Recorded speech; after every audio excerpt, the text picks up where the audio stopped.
record on this computer. Here we go. And I'm also going to share. So Jen, I'm going to mute you out. I hope that's okay. Yeah. And I'm going to go to share screen. I'm going to get rid of this and this. We are going to go to day 3. Okay, you guys. So I'm going to get started as people start to trickle in here. A quick little review of the last couple of days.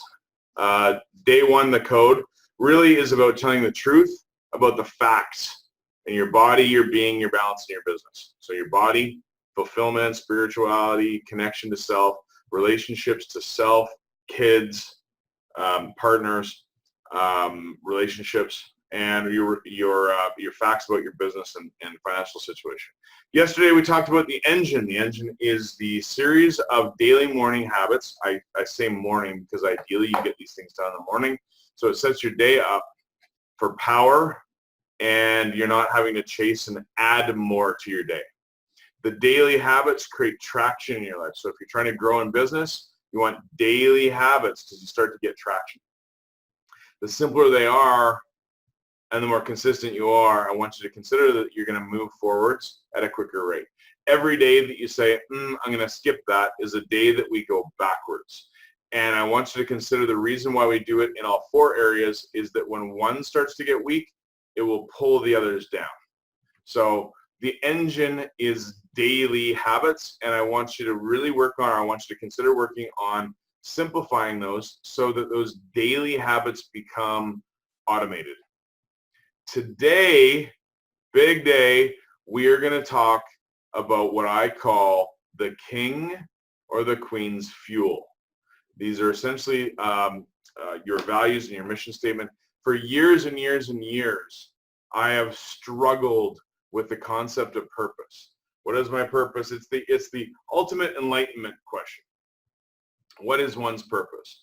Here's what I'm going to share with everybody that is in the program right now. I'm going to share with you roughly what it is that I have discovered and what I've distilled down so that it can help each and every one of you just gain some clarity and certainty on what that means for each of you. Because ultimately what happens is, as human beings, we're constantly in search of what we call happiness. And happiness is, in our neurochemistry, is derived from neurochemicals such as endorphin, dopamine, serotonin, oxytocin, etc. And when we can get each of those met through a way of immediate gratification, such as sex, exercise, risk, adrenaline, all these different types of things, we can get them met like that. But when they're not being met on a regular basis, they deplete into our system, and it actually can run us into a state of depression or even a state of anxiety. Okay, so all I want to do is I want you to understand that when we're talking about this stuff today, I'm going to give you strategies to be able to decipher this. It's a little bit more complex, and it may take a little bit of coaching in order to get really clear on this. But this is good. Today is going to give you the tools to access little pieces that will help you understand your purpose a little bit better. But today what we're going to do is I've had so much feedback. I have received so much feedback about people's resistance to meditation. So today, before we even get into the purpose discussion, into key values and into mission statements, I'm going to actually start today's webinar with a 3-minute meditation. For those of you that have never meditated before, this is going to seem like an eternity, but I'm going to start the webinar today with a 3-minute meditation. I'm going to do it. You can follow me. If you want to pause this and fast forward and move on to the actual nuts of what it is we're going to talk about, I'm happy for you to do that later on. But for anybody that's on the call right now, I want you to consider participating along with me, and I'm going to walk you through this. Okay? The 3-minute meditation is extremely simple, and all you're going to do, these are the only instructions, and I will time it so you know exactly when we're going to end, okay? But ultimately what I want you to do is you're just going to sit with your eyes closed, and you're just going to hold space for yourself, and the only thing you're going to focus on for 3 straight minutes is going to be your breathing. That's it. You're going to breathe in through your nose and release the exhale through your mouth.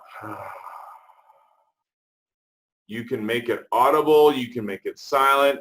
For this particular exercise, it doesn't matter.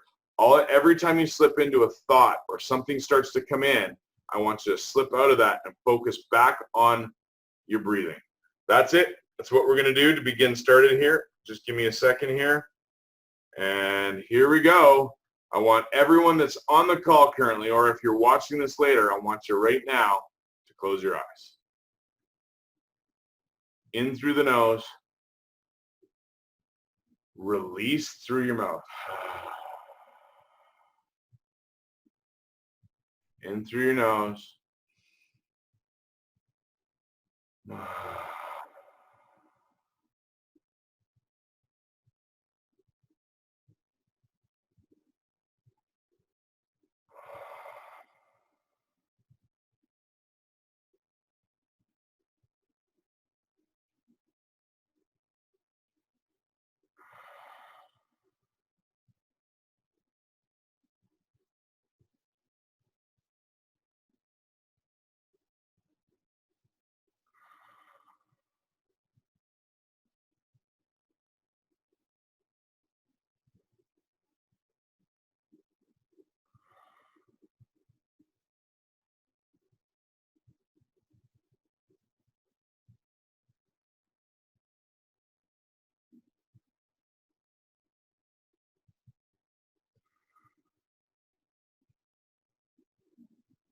Every time you wander away, come back to your breath.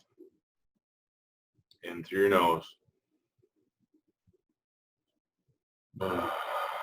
Releasing the exhale through your mouth.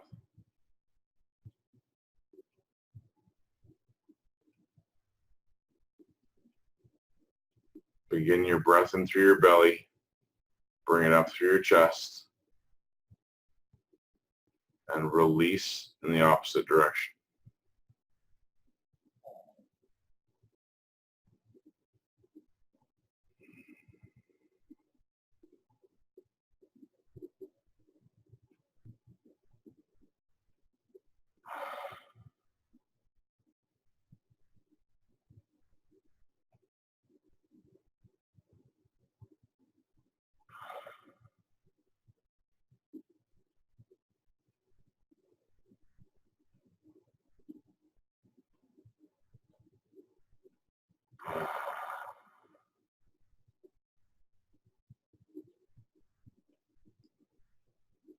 If thoughts come in, let them come in. Don't force them in. Don't force them out.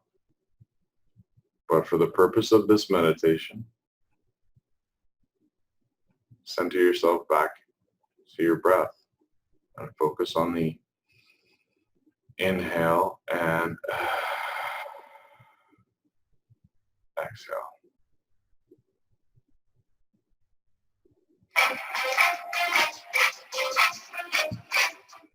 And that's it. That's 3 minutes. Okay? That's literally all it takes to just gain a little bit of space. So everybody that's not only in here right now, but also that's watching this later, piece of the homework today is going to be doing that meditation. And then you're going to post into the feed after or underneath the post of this what you noticed. That's it. Okay? So now what we're going to do is we are going to switch. We're going to go into an exercise. And again, this is going to require your notebook. So if you're following along with me today, that's fine. Follow through and just watch what it is that I'm doing with this. And actually, I may pull one of you guys up here to participate with me for a second. So this is a little bit more useful. But later on, what you're going to need to do is you're going to want to do this on your own. Anybody that is in Men of Iron or in any of my coaching programs right now, oftentimes I've done this program with you, so this is going to be a good reminder, and it takes a little bit of distillation, okay? Here are the questions that I like to ask when you're looking at your values, and I will explain mine afterwards. Let me see. I'm going to see if I can pull one of you guys up right now.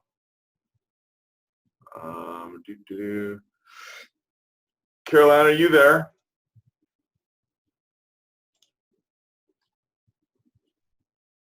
Can you hear me? Yes, I certainly can. Are you open to participating a little bit just so that we can walk through this exercise as a group together? Yep, sure. Okay. So you may want to write some of this stuff down because I'm not today, but ordinarily what will happen is you want to write the answers to your questions to this process down, and then I'll show you how you can distill it a little bit, okay?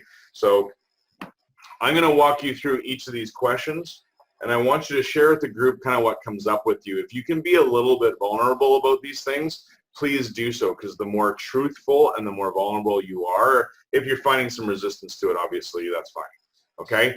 So what I want you to do is I'm going to start at the bottom of this list, and I want you to think about 10 things that just immediately pop into your head. Don't overthink this, okay? 10 things or experiences that you would love more of. So I'm not talking about I'd love more joy or more happiness. Ultimately, that's what we all want.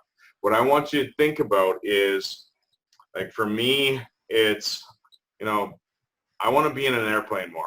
It's my happy place. It's where I go and there's no children. Typically there's no children that are talking to me. There's no people from my office that are talking to me. I get a little bit of space, uninterrupted space. So I want you to think about some things or experiences that you would love more of. Are there any that just pop into your head? I think traveling would be one. Yep.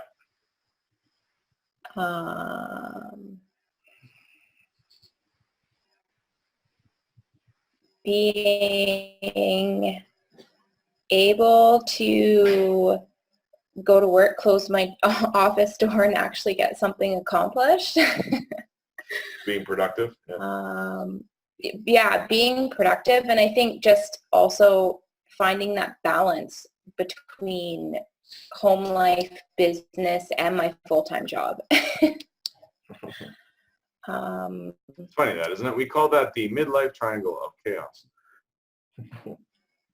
Yeah, it's a real thing. It is. What else just pops into your head? And we can finish this more. You can finish this all on your own, but I'm just curious, what else pops into your head? I think just nailing down daily exercise too, because I know that when I exercise daily, I do feel better. So making sure that happens daily. And then also healthy eating as well. Cool.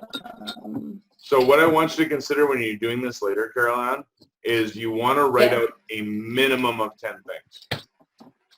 Okay? Okay. So, and I want you to start to think of experiences as well. So when you talk about travel, get really detailed about that.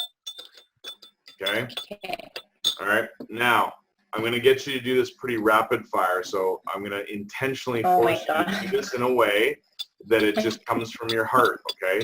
So I want you to think about 5 to 10 people, personas, or identities that you admire. So I want you to think about this for a second. It doesn't have to be somebody that you know. Like for me, Nelson Mandela is always somebody that pops into my head because he was able to physically live a large portion of his life incarcerated, yet he was able to live purposefully and come out of his incarceration to continue to live who he was. And there's something about that that just pops for me. But another type of a persona that really pops for me is I've had these daydreams where I'm in the savannah in Africa, and I've got this big, long telescopic lens, and I'm filming meerkats, and I'm hearing the roar of a lion behind me. So there's this excitement, this intensity, this fear, this anxiety, but this focus and this freedom to be able to do stuff that is not exactly what I would describe what I do on a daily basis right now. But that's one of the personas that I really admire, is these National Geographic guys that are out there doing this stuff. So if I had to ask you for like 3 to 5 people, personas, or identities, what pops into your head like this? Oh my God. I know, right?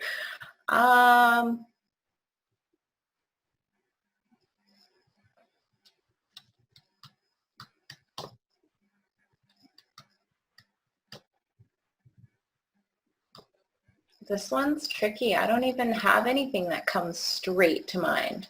Okay, is there anybody that you follow on a regular basis, whether it's a podcast, a television show, some sort of a personality that you follow? I have been following Brene Brown. Okay. And I have been following Deepak Chopra as well. Yeah. So those are the types of things that I've kind of leaned towards in the last few months. Yeah, good. So just really working on myself and self-improvement is yeah. Good. That's kind of where I'm actually reading The Breakthrough Experience right now, and I've read it before, probably like 4 years ago. Awesome. When actually Dr. Jeff gave me the book. Nice. And so I'm revisiting that right now, and I'm really enjoying it. Cool. So what's going to happen tomorrow is we're going to talk about a piece of the breakthrough experience. Nice. So it'll be a nice tie-in, I think, for you. Okay. So listen, when you continue with this experience later, it's really important that you spend some time bringing out those personalities, because it's going to tell you a lot about yourself. And I'll explain in a second. Okay. Now, I want you to think about 5 different experiences in your life where you saw yourself as successful. Now, this is important. If you think about success as defined by society, you're going to think about, well, where did I win and where did I make a lot of money? It's kind of what society kind of dictates. But what I want you to think about is it could have been an experience that was hard. It could have been an experience that, like for me, when I was 12, I was pitching in Little League World Series in the interior BC. We were pitching for the British Columbia Championships. We were up 5-0, and I was the pitcher, and the guys hit 2 home runs, and they beat us 6-5. But there was a piece about the entire experience. Like, I lost, but there's a piece about the entire experience that I saw as successful. And it tells a lot about who I am, which I'll explain in a minute. But what I want you to think about, experiences in your life where you saw them as successful. And you can go back to like childhood, you can go into early adulthood, or even into adulthood. But are there a couple that just kind of pop for you right now, experiences that you would define as successful to you and nobody else?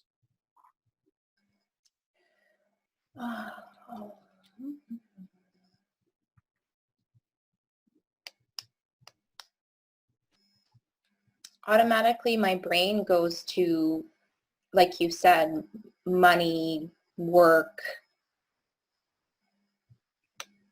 I'm not telling you that that's wrong, but that's society's definition of success. Each of us has our own definition of success inside of us, and I want you to really think deeply about what your heart pulls you towards. When you did this, there's a little piece inside of you that's like, mm-hmm.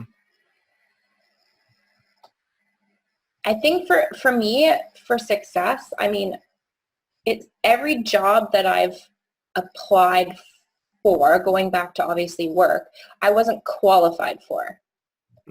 But I went in there and I wanted the job, and I've gotten it every time. So I feel some sort of success in myself in that situation. Got it? Think about this more as you go along, okay? Yeah. And then what I want you to do as you continue along the process, okay, I want you to think about the types of things. Now we're going to go to the top of the list here. I want you to think about the types of things that make time stand still for you. So when you're doing this, like, you could just keep doing it forever, and it feels like time is irrelevant. So think about one thing that does that for you.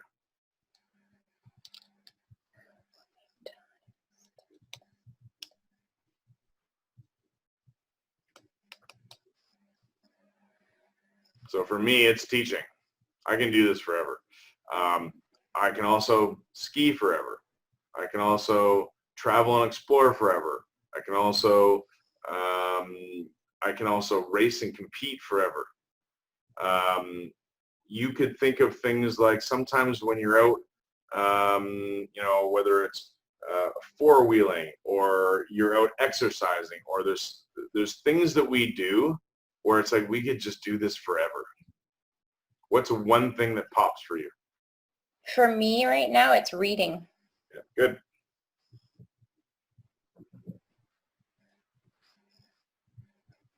I would have to say like hiking as well. Yep. Nice. Okay. And would that be similar to the next question is where are you in flow or where are you in the zone? Do you find that different pieces of work that you've done in the past, you've been able to just kind of get into a Zen zone? Yeah. Other pieces you're like, oh, hell no? Yeah. All right. So describe the piece, if you can go to the piece where you've just been like, this, I love this. What's one type of piece of work that you've done where you found yourself in more of a Zen zone? I would think with work, when it comes to helping other people and coaching other people, like I feel that that's natural. I love it. I just don't really get to do that in my job that I'm in now. Right. And what you're going to notice is each and every one of us, so everybody that's listening to this now and later, I want you to listen to this. When you, Caroline, when you experience emotions, when you have feelings, they're telling you something about yourself. So when you experience kind of a resistance or a frustration, it's telling you a little bit about your values surrounding the experience that you're in. And when you feel kind of you're being compelled and pulled into something and it's giving you energy as opposed to taking away energy, it's also giving you a huge amount of insight into who it is that you are. What I'm hearing from you, and I'm going to go through this in a second, what I'm hearing from you is that when you're able to take some of your experience and share it and distill it into others, you're in a flow zone. When you're in situations where you don't get that opportunity, you can probably do it, but it's probably going to consume your energy. Does that make sense to you? Yep. Okay. So the next question is going to be, what do you automatically study, read, or what grabs your attention? You kind of answered that with things like Brené Brown, Deepak Chopra, John Demartini, and the Demartini or the quantum collapse process. Is there anything else that pops out at you that you automatically kind of like focus in on? Not really at this point. That's kind of like what I've gravitated to in the last, let's say, 6 months. What about historically? What are some of the things that grab your attention? I haven't done a lot of reading or anything like that previous to. Yeah, it sounds like personal 6 months. growth is something that grabs your attention at the moment. Is that right? Yep, for sure. Okay. Personal growth and expansion, cool. And then I want you to think about what traits do you actually admire the most about yourself. And this is one of the things when we have a negative self-talk that goes on inside of us, a lot of us will giggle or we will sit here and we will evade this question or avoid this question because we'll sit there and go, do I really admire anything about myself? But when you think about what others would acknowledge that we are best at, this is where this question gets really potent. Okay? Is there anything in particular that you would say that you admire most about yourself, Caroline? I think that I mean, this could be good or bad, but I think that I am brutally honest. Whether it be what people want to hear or not. It's good. And there is no good or bad. That's a judgment that we each can make. Yeah. So that's good. Okay. Where are you most organized, scheduled, and committed? I would have to say at work. Productivity.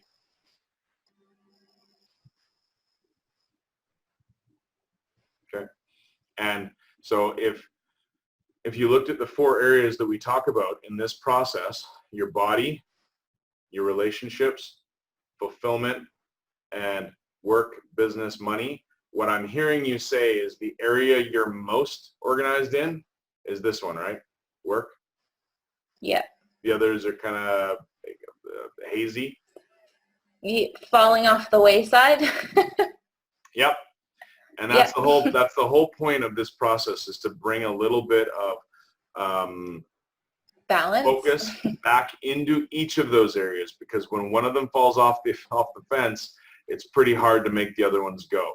So it's good that you're recognizing that. Okay. What next do you always have money, time, or energy for, even when you're broke, even when you don't have a dime to do it or spend on it, you're going to do it anyway? What's one thing that pops into your head?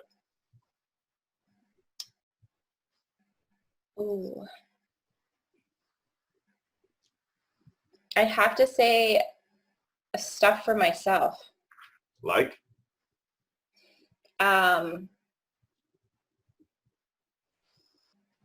Clothing, books, which isn't Ooh. so bad, I guess. No, there is no bad, and this is the pieces that we all have this internal judgment that's going on, but the judgment comes through your own values. One of the things you said to me repeatedly now is personal growth. Yeah. Right? Even when I'm broke, I will invest in myself. I'm very similar to that. Okay? So listen, when you do this later, I want you to do this a little bit more thoroughly, but okay. I'm going to share with you just a couple things that I've noticed about you just in this conversation, so that everybody can see how you responded, and then just try to figure out how they can synthesize their own values out of this. Okay? So and correct me if anything that I say is offline.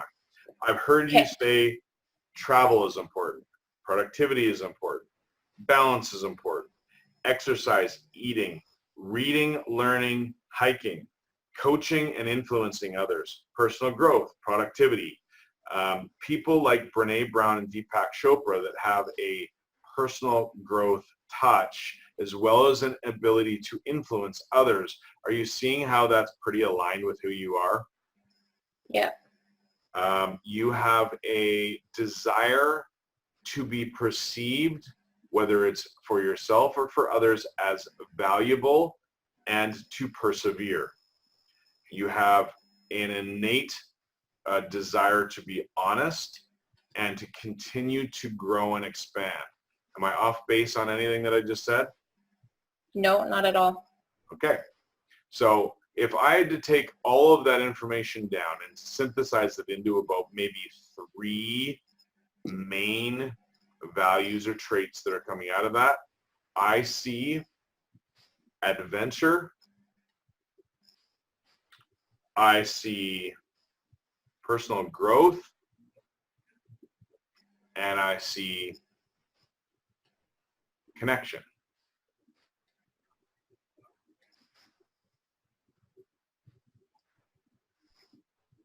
Okay? You may want to take, and for everybody that does this exercise, as you go through this, and you know, if we do any of the coaching that comes with this or follows this later, if anybody's participating with this, I'll help you synthesize this down so that it gets clear and clear. But if you're doing this on your own, I want you just to write out all of the different traits that you're starting to see repeat, because I see adventure, growth, and connection. I see those three things kind of coming up for you repeatedly, and those are the things that I believe for you are probably quite high on your value list. Am I off base at all? Nope. Okay, so literally if you look through that lens, if you are applying for a job, it needs to have some level of adventure for you. It's got to have some sort of challenge that's going to cause you to grow, and you're going to grow, and you're going to need some form of connection within that. Otherwise, you're going to feel dissonance. You getting me? Yeah. All right. This is why you're drawn to certain aspects of work and not to other aspects. That's how we're going to start to use this lens, okay? Now, it's important that everybody that's following along with this, it's important that you do the values first and you get as clear as you can on that, because when you do your mission statement or your mission in life, it's going to be around your values. So it's really difficult to do a mission of any kind. When people talk to me about, Dr. O, I don't know what my purpose in life is. I don't know what purpose is. I don't know what my mission statement is. It's because they're not first clear on who they are and what their values are. For me, my top 4 values are adventure, accomplishment, inclusion, and edge. So if you look at anything that I'm naturally gravitated towards, triathlon, public speaking, teaching and coaching on kind of a worldwide spectrum. When you look at what I'm naturally, it's just easy for me to do. A lot of people are fearful of the things that light me on fire. Adventure, accomplishment, inclusion, and edge are always there. So adventure does not necessarily mean that I'm going to Hawaii.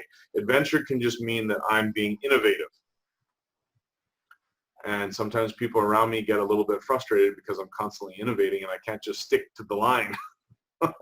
Okay? Accomplishment, yeah, I can't just run on the same treadmill. If I'm not changing things or growing things, it drives me nuts. And I will start to feel dissonance. Okay? Inclusion. Every one of us has a way of connecting. Okay? Some of us that are very introverted require more of an intimate connection. It's a requirement, not like a want. It's a requirement that all relational activities are intimate, really close, really one-on-one. For me, it doesn't necessarily have to be that way. For me, I want people that in my life, I want people that really see the vision that I see and are on fire doing it, or I like to include myself into projects that are aligned with who I am. I'm an includer. Edge, before I go on, some people are associators. Some people just love connection in general. They just like to feel connected. Connection, association, intimacy, inclusion, all of these are different forms of connecting to others. And we all have all of them, but most of us have one that stands out above the others, okay? When you talk about my last one, edge, well, you know me quite well, Caroline. You know that I need a little bit of adrenaline to things that I do. A lot of my my coaching clients. I actually just chuckled to myself when you said edge. Most of my coaching clients, when I work with men and women of iron, they will term it and they've coined it pucker factor. There has to be a pucker factor to everything that I do. Something that creates a little bit of edge. Okay, so those are my values. So let's move towards, once you've done this exercise properly, and everybody that's doing this, I highly recommend that you just pause this, look at the questions and answer them thoroughly, and start to synthesize the types of commonalities that are starting to pop out at you. And you're going to take maybe a list of like 7, 8, 9, 10 words that keep popping up through everything, and I want you to distill them down to about 3 to 5. Okay? And there may be some words that pop up that if you take 3 words, you may be able to turn them into 1 word. So adventure for me it also means innovation. Okay? So let's pop down into the mission statement. Now this is one that John DeMartini talks about. Right now, one of my current mentors is Dr. Nima Ramani.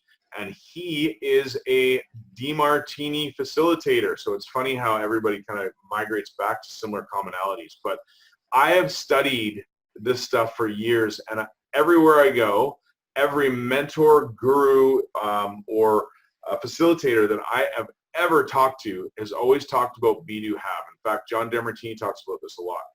But what I have always been confused about is how this actually works. For me, for years, I've done it backwards. I've always been in search of what can I have, which creates the do to have it so that I can be that person that has the things. It's a very immediate gratification style of living life. But what happens is, and what I've discovered over years of doing this the wrong way, is I can't have enough things. And then I started to give my things away so that I can actually be more of who I am, because I was sacrificing who I am to do the things that I needed to do in order to have the things, and it's completely reverse. So what I want each of you that's doing this assignment to do and consider is I want you to consider being first. And being is actually being the person that lives your values. I'm going to see if I can pull this up for you guys. Here is my long version of my current mission statement. I'm just going to pull this up a little bit. So when you're going through this, you guys, I want you to start with, when we talk about be, I want you to start with an I am statement. Okay? So write it all out to begin with, such as, I'll just share you with mine. I'm an adventurous competitor, leader, father, husband, chiropractor, son, brother, and human behavioral psychology enthusiast, an educator who enjoys experiences of traveling, exploring, training, competing, and teaching coaching with his family and friends and leaders all over the world. That's just my am. That is who I am. Okay? Ignore the yellow part for a little bit. Here's some of the other things that come up when I go through this exercise that I've just done for you. I'm innovative, energetic, strategic. I teach, lead, I compete. I like to write and create and basically author things. I like to have impact on communities beyond just the individual level. Now, when you look at my I am statements, how do I do this? Essentially, in a nutshell, I do this through travel, train, and teach. I do this daily. I eat according to my physiology and its requirements. I study human behavioral psychology. That's why I do this. That's where John DeMartini comes in. That's where Nima Ramani comes in. And I coach what I learn daily. And usually I do this. For those of you that are following me, you'll notice that I post stuff on social media on a daily basis, and sometimes it's not even for you. It's really just for me. I'm just posting it out. It's part of my journal activity. But I do the same thing with my podcast. So this morning on my way in, before we even did the webinar, podcast. And I'm essentially doing it for myself to reiterate the information for myself, but I'm sharing it with others so that even one person that benefits from it, wonderful. If not, that's not important. I also do this through courses, seminars, webinars, and massively impactful events. I teach daily and connect and include daily. I study business marketing and communication and train and compete physically. Okay, this is me, and remember, try not to follow along with who I am and apply it to yourselves. Okay, now, when I do this, what I end up having is just a journey and an overall adventure that challenges me through a level of chosen pain. What I find when a lot of clients come to me, when people come to me, they've got some sort of physical, mental, or emotional pain they perceive that it's coming to them externally. Someone or something or some experience has happened to them. And I want you to just consider for a second that if we start choosing difficult or challenging experiences that are aligned with our own values, they become impactful. So for me, I'm constantly studying psychology and the business behind it to try to understand how I can impact more people. as in my mind, it's less good to keep this to myself as opposed to sharing this with others. That's why I do this, for example, right? For me, I have a family, both blood and unrelated genetically, who I call So Thrive, and are massively connected in a manner that supports the Thrival mission, vice versa, okay? This is me. Now, my actual mission statement, if I summarize this succinctly, if I take my be, do, and have statements, and I put them together in something that I can spit out in an elevator, sounds like this. I develop and deliver extraordinary life strategy for successful business parents in the midlife triangle of chaos. So it doesn't mean we have each of these components, but most of us hitting kind of the midlife, I'm talking like 30 to 60, most of us are kind of in that range, okay? We have relationships, there's children or children in our spectrum, there's business or multiple business. It creates chaos.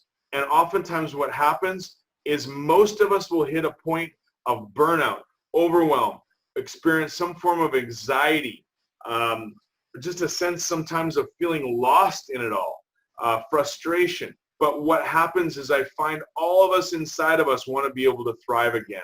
But it takes courageous creation aligned with your own top values. And this is essentially what I like to do, is I like to see people lit back on fire from that dimmed light that occurs in most of us in midlife.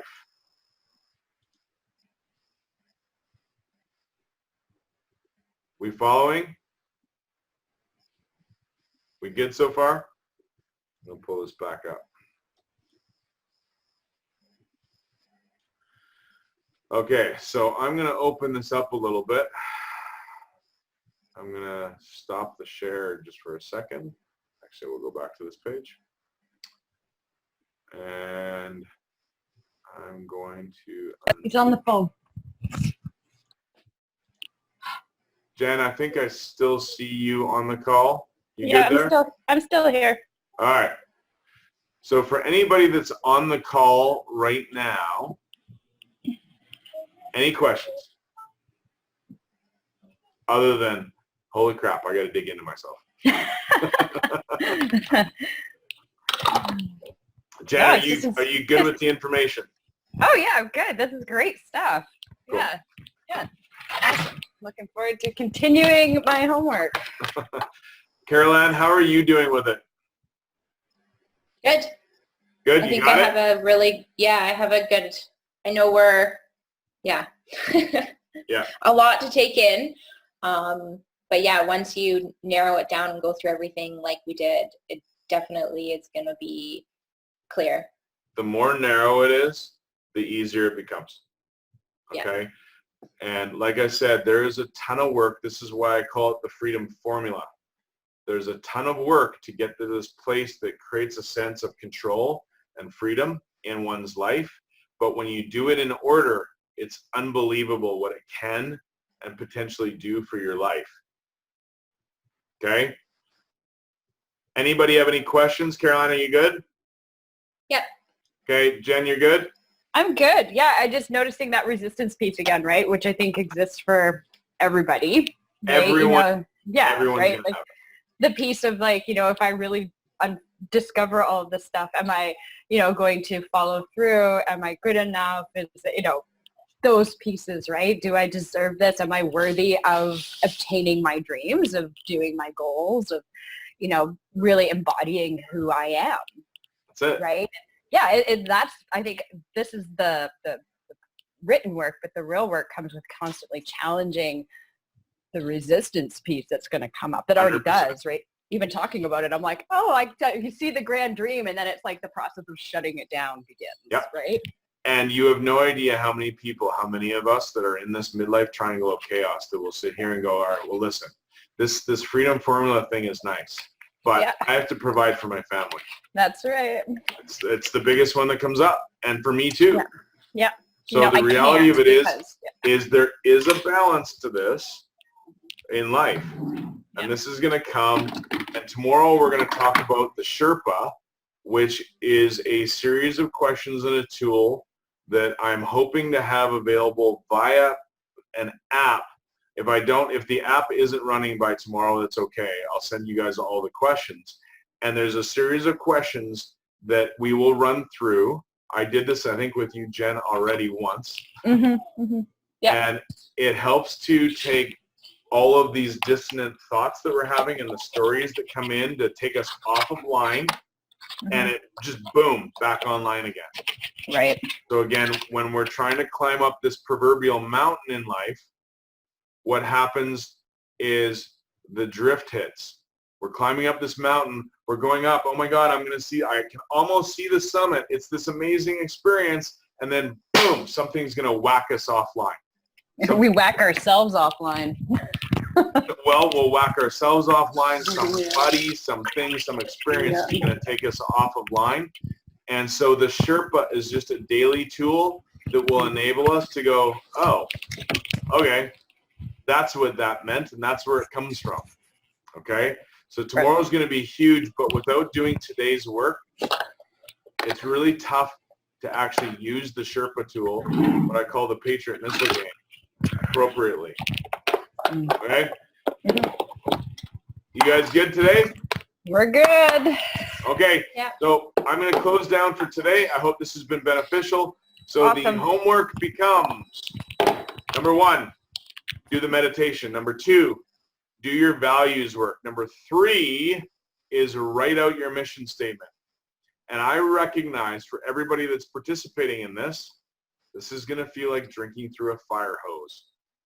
And I want you to understand, I want everybody to understand that freedom does not come with a pill. It does not come with pixie dust. There is no lovely unicorn sitting waiting for you to ride you into the top of the mountain. It comes with perseverance, push, grind, grit, and really listening to the heart that's inside of you that's pushing you forwards.